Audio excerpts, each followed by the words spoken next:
रेल्वेच्या या आंदोलनाच्या निमित्तानं उपस्थित असलेले सर्व मंडळ, विशेषतः तरुण मंडळी, शेतकरी वर्गाचं मी या निमित्तानं धन्यवाद देतो.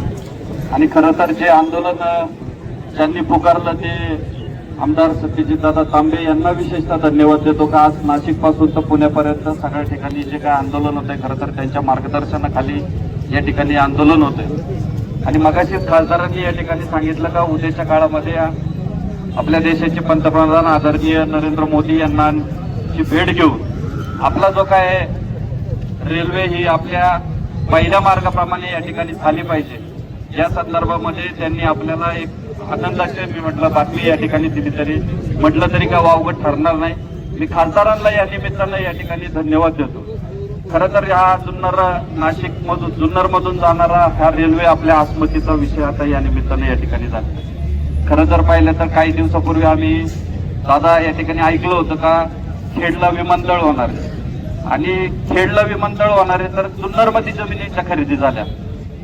आणि खरंच आमच्या शेतकरी वर्गाला एक आनंद व्हावा का आपला आता शेतीमाल असेल किंवा आपले छोटे मोठे उद्योगधंदे असतील, आपला पर्यटन जुन्नर तालुका आहे या निमित्तानं खरं तर त्याला एक वेगळ्या प्रकारची दिशा या निमित्तानं या ठिकाणी मिळेल. परंतु ते काही रेल्वे विमानतळ काही त्या ठिकाणी झालं नाही. आणि नंतर आपल्याला आशा लागली की आता रेल्वे या ठिकाणी होईल. मग त्यामध्ये आपल्या शिक्षणासाठी विद्यार्थ्यांना पुण्यासारख्या शहरा ठिकाणी जायची व्यवस्था होईल. शेतकऱ्यांचा माल पुण्यासारख्या शहरासाठी नाशिक सारख्या शहरामध्ये त्या ठिकाणी जाईल. पर्यटनाच्या दृष्टीने जुन्नर तालुक्याच्या निमित्तानं त्या ठिकाणी एका उंचीवरती जाईल. परंतु हे सगळी स्वप्न आता कुठेतरी भंग होताना आपल्याला या निमित्तानं या ठिकाणी आणि म्हणून खऱ्या अर्थानं आपण आता एकजूट या निमित्ताने या जुन्नर तालुक्याची सगळी मंडळी आलेली आहे.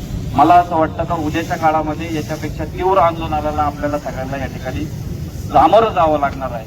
आणि नक्कीच मी या निमित्तानं आपल्याला सगळ्यांना विनंती करत त्या शासकीय पातळीवर लोकप्रतिनिधी त्या पद्धतीने त्या ठिकाणी आपल्या भावना किंवा आपलं जे काही अडचणी त्या मांडायचा प्रयत्न करतात. परंतु या ठिकाणी आंदोलनाच्या माध्यमातून आपल्याला सगळ्यांना त्या ठिकाणी उभं राहणं हे उद्याच्या काळामध्ये आपलं एक कर्तव्य या निमित्तानं या ठिकाणी असणार आहे.